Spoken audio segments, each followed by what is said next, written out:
conducted on all of our behalves, but certainly not the very last. I know that one of the reasons why I'm thankful and fortunate enough to be standing in front of you is that we really crave better representation, somebody who's more present, and it's my intention always to be present for you all, and to the degree that I can be here in and among the community and continue to have frequent town hall meetings and other sorts of Congress on your corner kind of opportunities or coffee with Chrissy opportunities, I will be doing that. We have a pretty packed agenda today, and we're going to be running what amounts to a town hall meeting with an agenda. And so if we could maybe flip to the first slide. See if this will work.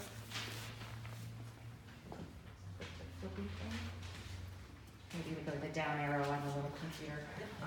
Sorry, that didn't work. We have an agenda today that has several items. The first is meeting norms. And for those of us who are from the business community, or maybe those of us who are from the education community, I thought it was really important that we start every meeting together with what are normally called norms. And what that basically is, you know, how will we conduct ourselves while we're together? And one of the things that I also learned from the campaign trail is that we very much want to be civil to one another in our governance, and we want to make sure that regardless of the fact that we disagree with one another on issues of policy, we need to be respectful of one another on how we treat one another. So we're going to be talking about norms for a second. We're then going to be introducing you to many of the staff who are both of Reading and also of Chester County, and I also have some folks from Washington up here today as well, so you'll know kind of who your people are. We're probably about 70 or 80% of the way there on our staffing, 10 days into this, and so I'll be introducing you to them.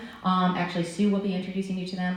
Then we'll, one more back. Then we'll be talking a little bit about updates, what I've been doing for the last 10 days, sharing with you some of the things I've been voting on, some of the ways I've been advocating for us.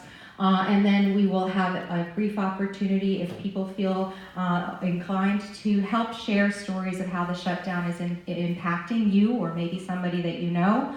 Those stories are useful to me because I'm able to bring them back to Washington and to be able to advocate for us, to be able to accelerate the end of this horrible shutdown. Really helps when you have a human face on it. So if you feel inclined, this sort of Quaker meeting style, I'd love for you to share out, you know, what it is that has impacted you over the last 21 days, I think. And then we'll have the opportunity to answer some of your questions. I think everybody was given cards. Mike Toledo, where did you go? Will be our moderator to help me get the questions and answer them. If we're not able to answer all of them, we'll be taking them back with us, and we'll be able to get you answers as well, and we'll certainly be back again. And then we'll have a little bit of a wrap-up, again, kind of teacher style. The wrap-up will include the opportunity for you to fill out a little card that gives us feedback so that we do better next time if there's anything that didn't happen correctly. So we'll go to the next slide. So here are our meeting norms. Again, we'll treat each other with respect, and we will leave titles at the door. One of the things that I think is most important is that we value all voices, and all voices matter, but that we do that with a civil tone. Another thing is that we will stick to the agenda, so I will maybe ask, would you be helpful in helping me with time management to make sure that we move on in the agenda? Please be respectful of the fact that maybe a lot of people have questions, and don't kind of add on and add on and add on, so that we make sure that we can get to everybody. I've seen that in Congress. It seems to be a style of a lot of Congress people. We will address conflict by dealing with the issue and not the person. This is not personal. And lastly, please ask clarifying questions. So if you don't understand something that you hear, just ask to clarify the question rather than sort of an attack on the question. And the last thing, we will, as I mentioned, be documenting our questions for further follow-up should we not be able to get to everything. So next slide, please.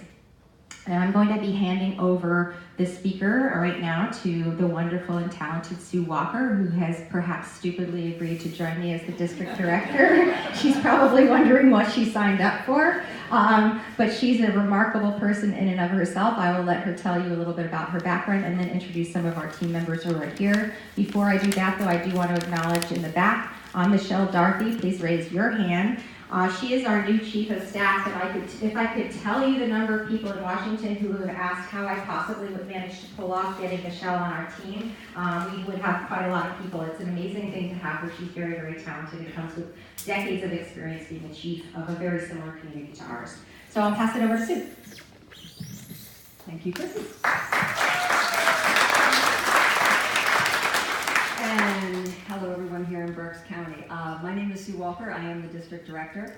I think this is my 4th trip to Berks County in the